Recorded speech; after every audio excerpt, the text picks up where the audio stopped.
Hello, welcome to Do It Yourself channel.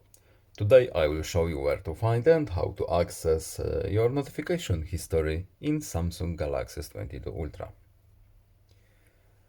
We only have little spots for our notifications, so if we miss something, we can check what it was and what it said. So we need to go to the settings.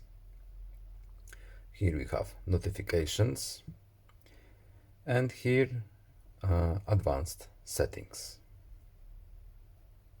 Notification history is hidden here. And here we have all our notifications that we missed or dismissed. We can of course turn it off, but it can be useful. And that's all. I hope this video was helpful to you. Please leave a like and subscribe. Have a nice day and see you in the next video. Goodbye.